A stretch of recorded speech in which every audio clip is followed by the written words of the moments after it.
Hello everyone, कैसे हो आप सब? गुड। देखो, आज हमारा चैप्टर है जयशंकर प्रसाद। हमारे राइटर का क्या नाम है? जयशंकर प्रसाद। और हमारे चैप्टर का नाम है आत्मकथ्य। क्या है? आत्मकथ्य, यानी अपनी कथा। किसके माध्यम से? जयशंकर प्रसाद के माध्यम से। चैप्टर नंबर है हमारा 3rd। ठीक है, ध्यान रखना। ओके, इसको हम एक्सप्लेन करेंगे, पहले समझना है। देखो, जयशंकर प्रसाद के बारे में आपको बता देती हूँ कि ये छायावादी कवि हैं। कैसे कवि हैं? छायावादी कवि हैं। एक पॉइंट आपको ध्यान में रखना ही रखना है। अगर जब आपकी व्याख्या आती है, सहप्रसंग व्याख्या आती है, गद्यांश पद्यांश आते हैं, तो उसमें राइटर के कालखंड से, कालखंड यानी किस काल के कवि हैं, उसमें से क्या पूछा जाता है बेटा? क्वेश्चन पूछा जाता है। जैसे मैंने अभी आपको एक बताया कि किस काल के कवि हैं, छायावादी काल के कवि हैं। जैसे हिंदी में पहले बताए थे काल कितने होते हैं? 4 काल होते हैं, ऐसे बताया था ना। जिसमें पहला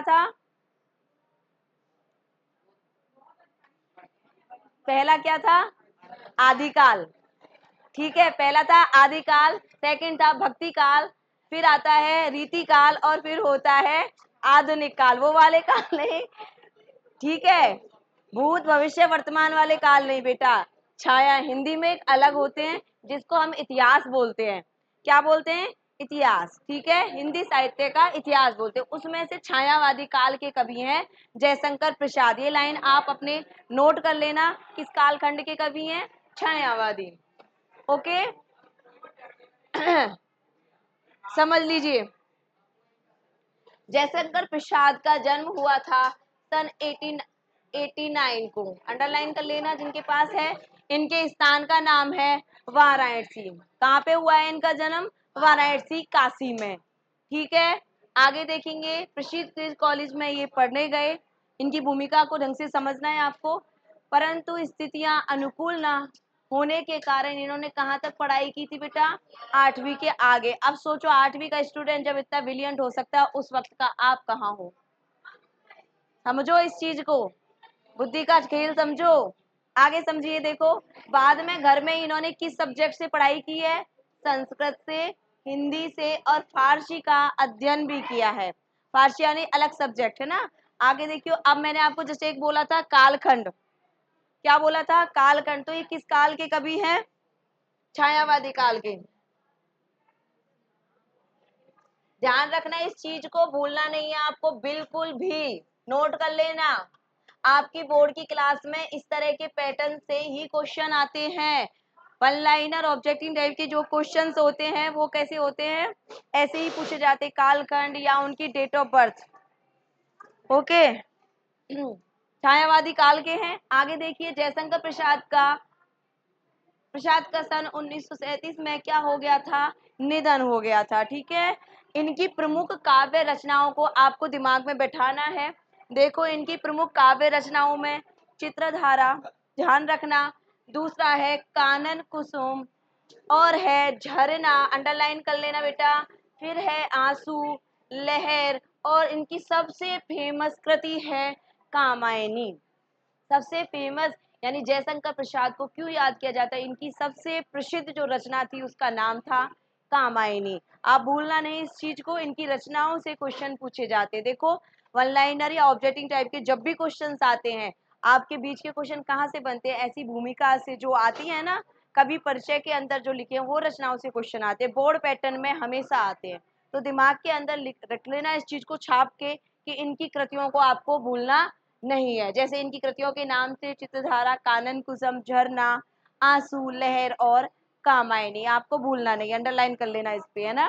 देखो, आधुनिक हिंदी में श्रेष्ठतम काव्य कृति मानी जाने वाली, जो अभी बोला है, इनकी प्रसिद्धि का कारण क्या थी? कामायनी। कामायनी में 15 सर्ग हैं। सर्ग यानी जो खंड बोले जाते हैं उनको सर्ग बोलते हैं। इसमें सर्ग के नाम से है। कामायनी 15 भागों में विभक्त है, ऐसे बोल सकते हैं आपके समझने के लिए। कामायनी में कितने भाग हैं? 15 भाग हैं। इनकी प्रसिद्धि का कारण अगर आपसे पूछा जाए, जयशंकर प्रसाद की सबसे चर्चित काव्य कृति या सबसे प्रसिद्ध रचना का नाम क्या है, तो आपको आंसर आना चाहिए कि कामायनी। क्या आना चाहिए? कामायनी। अगर क्वेश्चन ऐसे बने, जयशंकर प्रसाद की 3 रचनाएं दे दी और एक अदर किसी और राइटर की दे दी, तो उसमें पहचान का भी क्वेश्चन बनता है। और क्वेश्चन पूछा जाता है उनकी रचनाओं के नाम लिखो। तो इसी पैटर्न से 4 या 5 प्रकार के क्वेश्चंस बनते हैं। तो इस चीज को थोड़ा ध्यान से पढ़ना है आपको, है ना। आपको 10th बोर्ड में ऐसे ही आएंगे क्वेश्चन कि या तो काव्य कृति पूछेगा तब भी क्वेश्चन बनेगा, या रचना पूछेगा तब भी आप कंफ्यूज नहीं होना कृति और रचना में।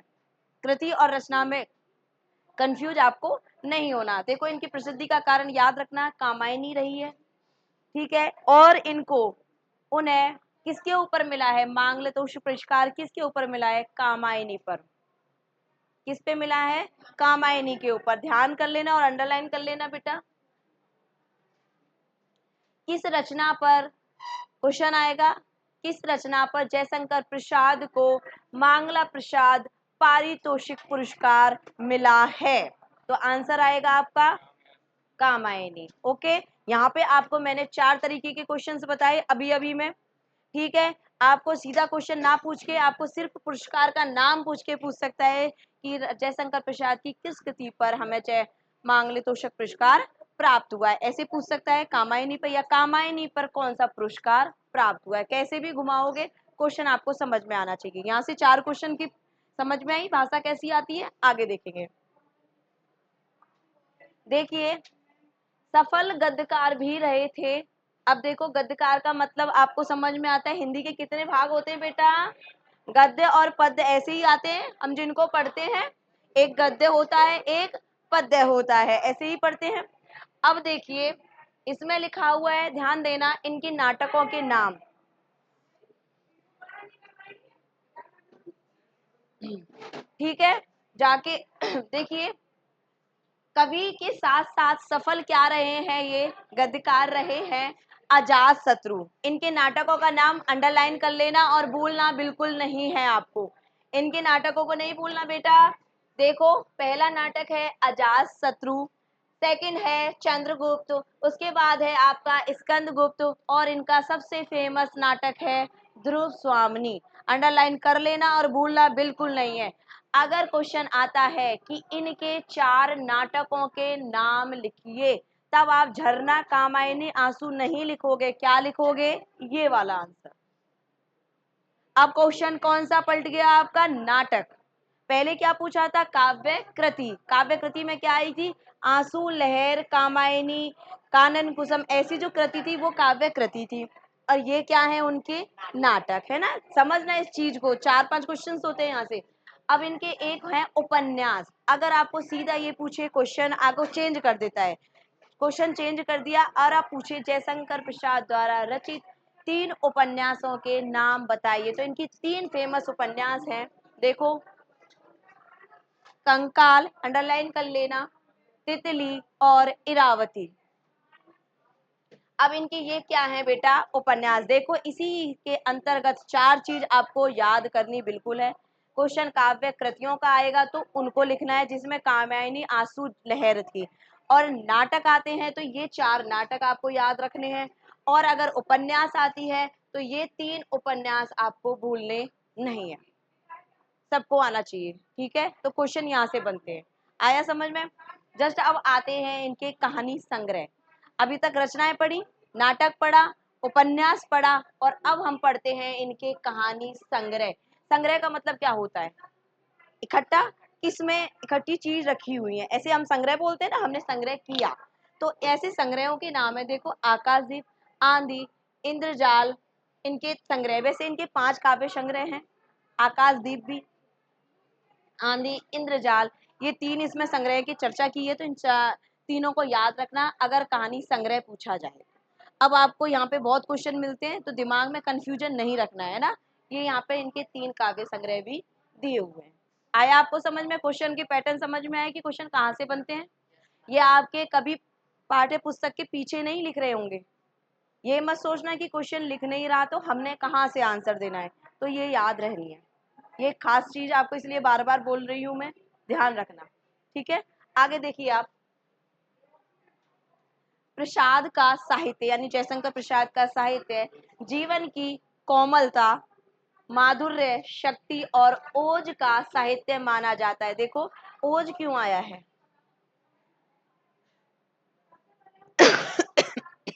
काव्य गुण कितने होते हैं? 3, समझना। काव्य गुण होते हैं 3, माधुर्य गुण, शाद गुण और अपना ये ओज गुण। ठीक है, ये ओज गुण होता है। ओज का मतलब क्या होता है? उत्साह, वीरता, ओज में भर जाना। ऐसे युद्ध भूमि में जाने से पहले शरीर में ऐसा ताकत और ऐसी उमंग और ऐसे ओज होना चाहिए, वीरता के कार्य होने चाहिए। ठीक है, तो वो क्या होता है? ओज गुण का। माधुर्य यानी कोमलता होता है। प्रसाद गुण वो होता है जो सहज भाव से समझ आ जाए, जो क्या आ जाए? सहज भाव से समझ में आ जाए। गो गो ठीक है, कैसे आ जाए? सहज रूप से समझ में आ जाए। आगे देखिए, छायावादी कविता की अतिशय काल्पनिकता और सौंदर्य का सूक्ष्म चित्रण हुआ है इनके काव्य में। प्रकृति प्रेम है, देश प्रेम है और देश प्रेम और शैली का लाक्षणिकता का कविता के लिए बहुत विशेष। लाक्षणिकता को समझेंगे हम। लाक्षणिकता मतलब लक्षण जहाँ प्रकट होते हैं, व्यंग। जैसे हम शब्द शक्ति पढ़ते हैं ना, अभिधा, लक्षणा, व्यंजना, ऐसे ही लक्षण जिसमें अनेक लक्षण हैं। ठीक है, लाक्षणिकता है ना। समझे शब्द को? आगे देखिए, अब आते हैं हम इतिहास और दर्शन इन्होंने किया है। इनकी गहरी रुचि थी और उनके साहित्य में स्पष्ट दिखाई देती है। अगला देखेंगे हम, जो हम अभी जिसका व्याख्या करेंगे उसके बारे में समझ लेना। यहाँ से कुछ इंपॉर्टेंट लाइन है जो आपको बिल्कुल याद रखनी है। देखो, प्रेमचंद के संपादन में, प्रेमचंद के संपादन में हंस पत्रिका, कौन सी पत्रिका आई है बेटा? हंस पत्रिका। किसके संपादन में आई है? प्रेमचंद। किस किस का संपादन कार्य है इसमें? प्रेमचंद का। देखो, हंस पत्रिका का एक आत्मकथा विशेषांक निकला, तय हुआ था। प्रसाद जी ने मित्रों के आग्रह किया कि वे अभी आत्मकथा कथा लिखें और प्रसाद जी ने इसमें सहमत ना थे। प्रसाद जी क्या थे? इसमें सहमति प्राप्त, मतलब उनका मन नहीं था। ठीक है, लेकिन प्रेमचंद, ये संपादन कार्य किसने किया है? प्रेमचंद ने। किस पत्रिका का? हंस पत्रिका का। इसी संपादन कार्य में उन्होंने इनसे बोला था, किन्होंने? प्रेमचंद ने, कि आप भी आत्मकथा लिखें। आगे देखिए, इसी असहमति असहमति के तर्क से पैदा हुई कविता है आत्मकथा। असहमति का मतलब जिसमें मेरा पूर्ण झुकाव ना हो, मेरी सहमति ना होना। आगे देखिए, आत्मकथा, यह कविता पहली बार फर्स्ट टाइम कब प्रकाशित हुई है? 1932 में हंस के आत्मकथा विशेषांक में प्रकाशित हुई है। ये डेट आपको याद रहनी है। ओके, यहाँ पे आपकी 4 लाइन बनती हैं, आपको ये डेट याद होनी चाहिए। कौन सी पत्रिका और कब प्रकाशित हुई थी? प्रकाशन काल पूछ लिया जाएगा कि उसका प्रकाशन काल कब था। समझ रहे हो ना इस चीज को? तो क्या है? 1932, याद रखना है आपको। आगे देखिए, कविता में जयशंकर प्रसाद के जीवन के यथार्थ एवं अभाव का सबसे मेन पॉइंट जो हम इसमें पढ़ेंगे उसमें यही है। कवि के जीवन के यथार्थ क्या होता है? वास्तविकता। यथार्थ में रहना यानी वास्तविकता, और अभाव मतलब किसी चीज की कमी होना। इसके मार्मिक यानी दयालु जो पक्ष है उसकी अभिव्यक्ति की गई है। आगे देखेंगे, छायावादी सूक्ष्मता के अनुरूप ही अपने मनोभावों को, मनोभावों या मन के जो भाव होते उनको अभिव्यक्त करने के लिए जयशंकर प्रसाद ने ललित, सुंदर एवं नवीन शब्दों और बिंबों का प्रयोग किया। बिंबों का मतलब क्या होता है बेटा? बिंबों का मतलब होता है प्रतीक। प्रतीक, किसी चीज का प्रतीक या चिन्ह होना, ध्यान रखना। इसका मतलब है प्रतीक। इसका मतलब क्या है? प्रतीक। आगे देखिए, इन्हीं शब्दों एवं बिंबों के सहारे उन्होंने बताया है कि उनके जीवन की कथा, किसके जीवन की कथा? प्रसाद जी के जीवन की कथा। एक सामान्य व्यक्ति के जीवन की कथा है, नॉर्मल इंसान की तरह, लेकिन इसमें कुछ ऐसा भी नहीं है कि इसे महान और रोचक मानकर लोग वाह वाह करेंगे। कुल मिलाकर इस कविता में एक तरफ कवि द्वारा यथार्थ की स्वीकृति है तो दूसरी तरफ एक महान कवि की विनम्रता भी। अब देखो, हमने ये चैप्टर समझा, अभी इसकी भूमिका समझी, ठीक है, इनकी रचनाएं समझी, काव्य रचनाएं समझी, कहानी संग्रह समझे, नाटक हमने समझे इनके, और था हमारा फोर्थ पॉइंट कौन सा था, उपन्यास। ठीक है, तो जयशंकर प्रसाद ने कितनी सारी रचनाओं का किया है। इनकी फेमस कृति किसके अंतर्गत आती है, काव्य रचना के अंतर्गत आती है। नाटक जिसमें ध्रुव सामनी, अजातशत्रु, स्कंदगुप्त जो आते थे वो इनके नाटक के अंतर्गत आते हैं। जस्ट इनके हम उपन्यास लेते हैं, कंकाल, तितली, इरावती लेते हैं। ठीक है, यही थे। और क्या था, इसके गद्यकार के रूप में भी ये प्रसिद्ध है। और किस काल के कवि थे, छायावादी काल के कवि थे। इनका जन्म जो बताया था वाराणसी के काशी में हुआ। आपको शायद मेरे साथ ये चीजें याद हो जानी चाहिए। ठीक है, इनमें मेन पॉइंट आपको ढंग से पढ़ लेने हैं। ठीक है, इसी पैटर्न पे क्वेश्चंस बनते हैं। अब आते हैं हम चैप्टर पे। ठीक है, अब सबसे मेन चीज हमें ये एक लाइन थी जो मैं आपको बता रही हूँ, जीवन के कुछ यथार्थ के लिए और अभाव के पक्ष की इसमें अभिव्यक्ति की गई है ना। अब इस चैप्टर को पढ़ते हैं।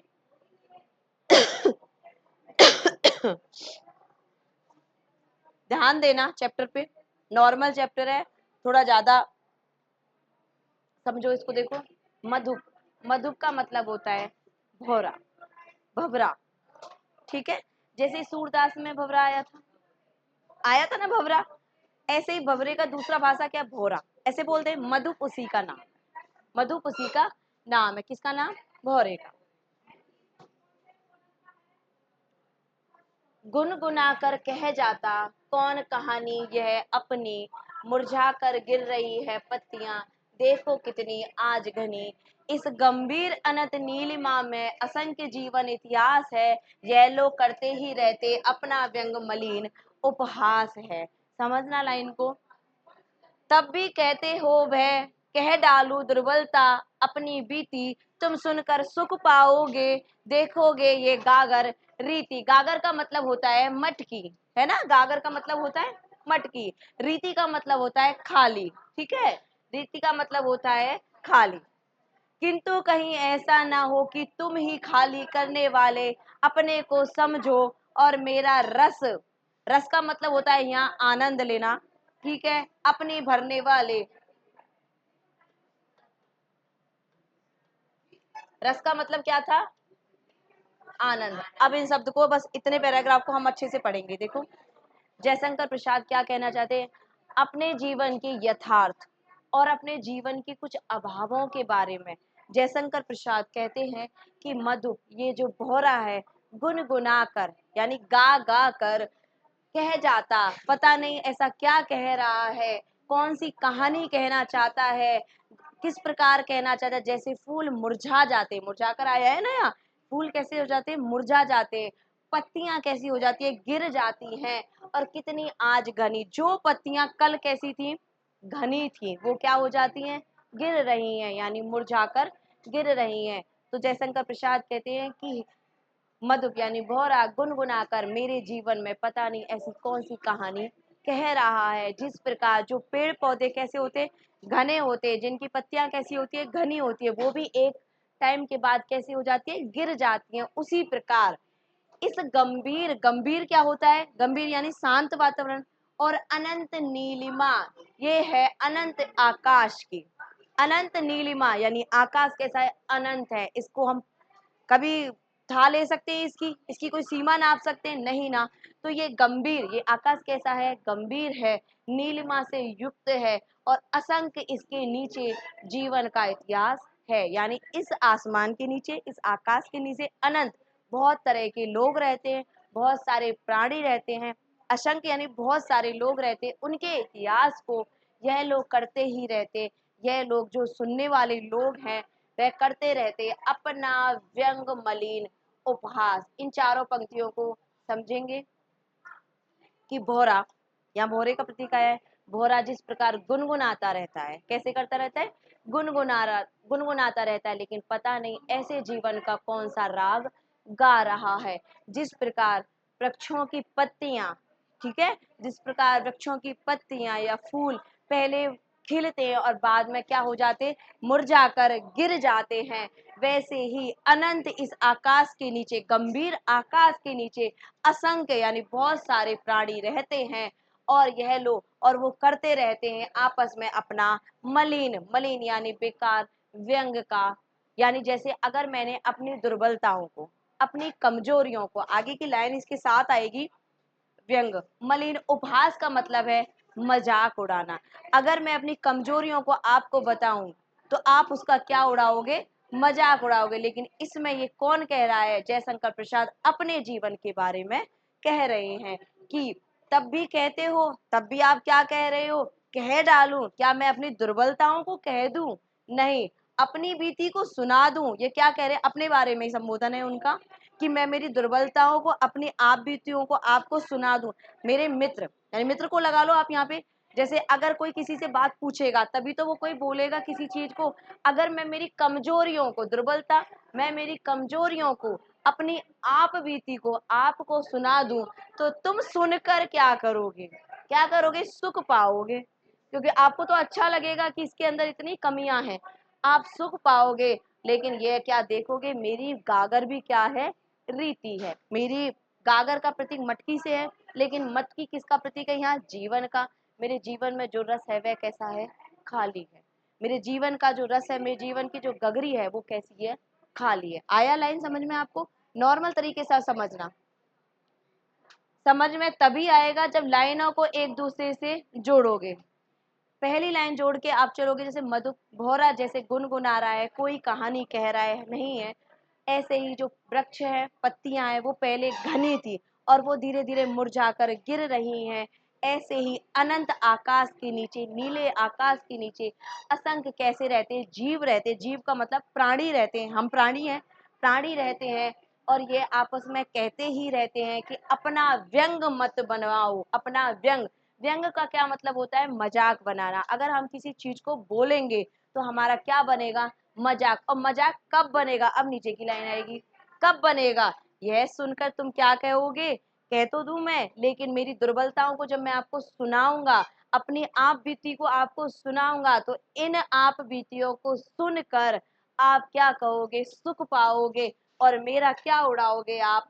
मजाक उड़ाओगे। क्योंकि मेरे मन का, मेरे जीवन का, मेरा दर्द कैसा है? खाली है। आइए लाइन आप समझ में, लाइन जोड़ना तब आएगी, है ना? किंतु, अब वो अपने से ही करें, किंतु कहीं ऐसा ना हो कि तुम ही खाली करने वाले, यानी आपको मैं सुना रही हूँ अपनी बातों को, आपको ही तो सुना रही हूँ, अपने मित्रों को सुना रही हूँ। जब मैं इसको सुना रही हूँ या सुना रहा हूँ, कहीं ऐसा ना हो कि तुम ही खाली करने वाले, तुम खाली करने वाले लोग अपने को समझो और मेरा क्या लो? रस, यानी मेरे से क्या लो? आनंद प्राप्त करो। और अपनी भरने वाले, यानी पहले कैसे सुनेंगे मित्र लोग? उदास होके। जब वो उन बातों को सुनेंगे, पहले तो उनका मुंह ऐसे करेंगे कि ठीक है, ऐसा नहीं होना चाहिए, ऐसा नहीं होना चाहिए, लेकिन बाद में क्या करें? हमेशा रोता रहता है, हमेशा परेशान रहता है। वो क्या बन रहा है? आखिर तुम्हारा मजाक बनाया जा रहा है। इसलिए ज्यादातर समझदार लोग क्या कहते हैं? अपनी दुर्बलताओं को, अपनी कमजोरियों को हमें किसी को नहीं बताना चाहिए। क्योंकि जो व्यक्ति हमारे बारे में सुन रहा है वो कल इसका क्या बनाएगा? मजाक। आइए लाइन है समझ में आपको? हमको दोनों लाइनों को, फर्स्ट लाइन से लेके यहाँ तक जितनी पंक्तियां कराएंगे, इन सब लाइनों को एक साथ जोड़ना है, तब जाके आपको ये सेंटेंस समझ में आएंगे। ठीक है? आया आपको समझ में बेटा? यहाँ तक लाइनें समझ में आई? ठीक है, यानी हम अपनी दुर्बलता, कमजोरियों को किसी को सुनाएंगे, वो हमारा क्या उड़ाएगा? मजाक उड़ाएगा। आगे चलते हैं, देखो। यह विडम्बना अरी सरलते तेरी हंसी उड़ाऊं मैं। समझना इस बात को। शुरू में जो लाइन चल रही थी ना, वो लाइन यहाँ पे भी ऐड है। ओके, देखना। यह विडम्बना, ये विडम्बना है, मैं बता नहीं पा रहा, ये विडम्बना ही तो है। लेकिन अरे सरलते, सरल स्वभाव, यानी मेरा कैसा? सरल स्वभाव। इंसान सरल स्वभाव का होता है तभी तो अपनी कहानी कह देता है। समझो इस बात को। अगर इंसान भोला है, सरल है, तभी वो कोई बातें कह पाएगा। अगर नहीं है तो वो अपनी बातें नहीं कह पाएगा। उसको कैसा लगेगा कि सामने वाला भी मेरी तरह अच्छे स्वभाव का है, इसलिए उस बात को बोल देगा। लेकिन उसको थोड़ी ना पता है कि सुनने वाला सिर्फ उसका मजाक उड़ाएगा। ठीक है? सब एक जैसे प्राणी नहीं होते, ना सुनने वाले और ना बताने वाला। इस चीज को आप कनेक्ट करोगे सारी लाइनों से। आगे देखेंगे। बेटा हे सरल, तेरी ऐसी हंसी उड़ाऊं मैं। कैसा उसको मजाक बनाया जा रहा है? भूले अपनी या प्रवंचना औरों को दिखाऊं मैं। क्यों करूं मैं ऐसा काम? जयशंकर प्रसाद कह रहे क्यों करूं मैं ऐसा काम? अपनी विडंबनाओं को क्यों कहूं? क्यों सुनाऊं और क्यों अपना मजाक उड़वाऊं। आगे कनेक्ट करना इस लाइन को, क्योंकि मैं सुनाऊंगा तो दूसरे क्या करेंगे, हंसी उड़ाएंगे। आगे देखिए, भूलें अपनी या प्रवचना, यानी या तो भूल जाएं इस प्रवचना को, औरों को दिखाऊं मैं, औरों को मैं नहीं दिखाना चाहता। उज्जवल गाथा, यानी जो अच्छी गाथा थी, अच्छी वक्त था उनका। उज्जवल यानी जो अच्छी गाथा या कथा थी, कहानी थी। कैसे गाऊं, कैसे गाऊं उसको, यानी कैसे बताऊं। मधुर चांदनी रातों की, अरे खिल खिलाकर। अब इन दो पंक्तियों का अर्थ थोड़ा अलग है, समझना। मधुर चांदनी रातों की, अरे खिल खिलाकर हंसते होने वाली उन बातों की। मिला कहाँ यह सुख, वह सुख जिसका मैं स्वप्न देखकर जाग गया। आलिंगन में आते आते मुस्कुराकर जो भाग गया। उसके करुण अरुण कपोलों की मतवाली सुंदर छाया में अनुरागनी उषा लेती थी जिन सुहाग मधु माया में। अब ये जो लाइन है ना, याद रखना, ये 4 लाइन उन्होंने अपनी पत्नी प्रियतमा की स्मृति पे बनाई है। अपनी पत्नी, पत्नी बोल सकते हैं उस जगह, या उनकी प्रेयसी के बारे में बोल सकते हैं, उनके बारे में उन्होंने लिखा है। कैसे, आगे तो वो अपनी दुर्बलताओं को नहीं बताना चाह रहे क्योंकि लोग उनका मजाक उड़ाएंगे, लेकिन वो क्या कह रहे हैं सुनो। अपनी कहानी को सुनाने के लिए बोल रहे हैं, उज्जवल जो मेरी बहुत अच्छी कहानी थी, मेरे जीवन का जो अच्छा पल था, मैं कैसे गाऊं, कैसे बताऊं उसको। उस मधुर चांदनी में, ये बहुत सुंदर रातें थी, मधुर या बहुत सुंदर चांदनी रातों में मैं मेरी प्रियतमा के साथ, अरे खिल खिलाकर जब मैं हंसता था, क्या करता था, खिल खिलाकर जब मैं हंसता था। और उन होने वाली जब बातें, जब हंसोगे तो बातें करोगे तभी तो हंसी आएगी, या ऐसे ही आ जाएगी मुंह होकर, नहीं आएगी। तो अपनी पत्नी को याद करते हुए, बात रखना है, इन लाइनों को भूलना नहीं है, कहाँ किस पंक्ति का वर्णन है। यहाँ पे वो प्रेयसी को याद कर रहे हैं। ओके, ये 4 लाइन उनसे कनेक्ट है। प्रेयसी को याद, जो उनसे चांदनी रातों में, बहुत सुंदर रातों में खिलखिलाकर एक दूसरे से जब बातें करते थे, उन रातों को मैं कैसे गिनाऊं आपको। मिला कहाँ वह सुख, यानी वो सुख मुझे नहीं मिला जिनका स्वप्न में, जो सपने में देख कर मैं जाग गया। यानी जो सपनों में मैं देख रहा था, वो सपन मेरा पूरा नहीं हुआ। क्यों नहीं हुआ, क्योंकि सपने में आलिंगन, यानी आलिंगन यानी एक दूसरे को गले मिलाने का संबोधन है। आलिंगन में आकर, आते आते, आते आते मुस्कुराकर वो भाग गया। क्या भाग गया, सपना। क्या भाग गया, सपना। जिन सपनों में, जिन चांदनी रातों में अपनी प्रेयसी की याद में कभी उनको गाना चाहता है और अपनी कहानी नहीं बताना चाहता, उन सपनों को देखकर उस आलिंगन में, यानी उस आलिंगन में आते आते, यानी उसको आलिंगन करते करते वो सपना कैसा हो गया, चला गया या भाग गया। कह सकते हैं इस चीज को कि जिन सपने को देखकर वो सुख पा रहे थे, वो सुख उनको नहीं मिला। आगे देखिए, उसके करुण, उसके अरुण यानी सूरज के समान लाल लाल कैसे थे कपोल, यानी गाल होते, और मतवाली थी, यानी बहुत सुंदर थी उनकी छाया, बहुत सुंदर थी उनकी छाया। यानी अपनी प्रेयसी का रूप वर्णन कर रहे हैं। गाल कैसे थे, कपोल कैसे, कपोल का प्रतीक है गाल, ठीक है, गाल अरुण की तरह लाल थे। और अनुरागनी जो उषा थी, उषा किसको बोलते हैं, जैसे सूर्य उगता है ना, तो आसमान कैसा होता है, रेड होता है। उस वक्त जो रेड होता है, तो उस उषा भी मेरी प्रेयसी से उधार लेती थी सुंदरता। यानी उनकी प्रेयसी इतनी सुंदर थी कि उषा भी उनसे उनकी लालिमा उधार लेती थी। निज सुहाग मधुबाला पर, जो मेरा सुहाग चिन्ह मेरे मधुर माया में, मेरी स्मृतियों में बना हुआ है। यानी ये चारों पांचों पंक्ति उनकी पत्नी के लिए संबोधन आई है। आया आपको चैप्टर। आगे है कुछ, थोड़ी सी लाइन है, एक 5 लाइन है, समझ लेना। देखो, जीवन की उधेड़ बुन में, सॉरी, इसकी स्मृति, स्मृति का मतलब है याद।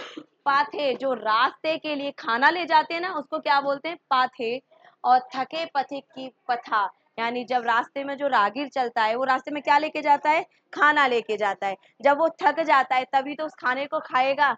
देखो, थकने के बाद ही खाने का स्वाद आएगा, जब आपका पेट भरा होगा तो खाने का स्वाद नहीं आएगा। तो इसमें वो पंक्ति लिख रहे हैं कि जिस तरह मेरी स्मृतियों का याद है, रास्ते में चलने वाले राहगीर का खाना है, वो थकने के बाद महसूस होता है। ऐसे ही जीवन की यानी इस जीवन की उधेड़ कर देखो कि मेरी कथा कैसी है, ये कथा कैसी है। छोटे से जीवन की सबसे इंपॉर्टेंट लाइन है ये चार। देखो छोटे से जीवन की कैसे बड़ी कथा मैं आज कहूँ। क्या यह अच्छा नहीं कि औरों की सुनता मैं मौन रहूं। सुनकर क्या तुम भला करोगे मेरी कोमल, मेरी भोली आत्मकथा।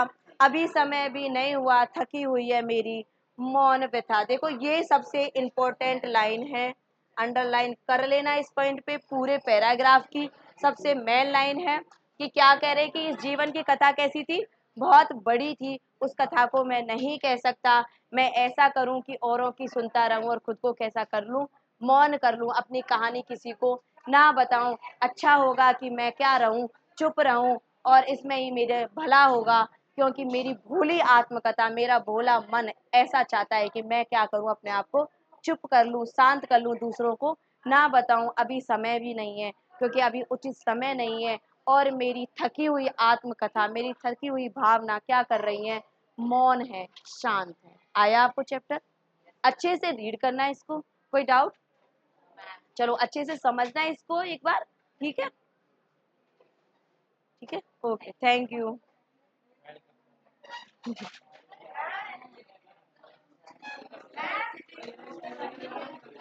ये बंद नहीं हो रहा, पॉज कर दो आगे करके। कोई नहीं रहा, एक मिनट रुको, अब आएगा।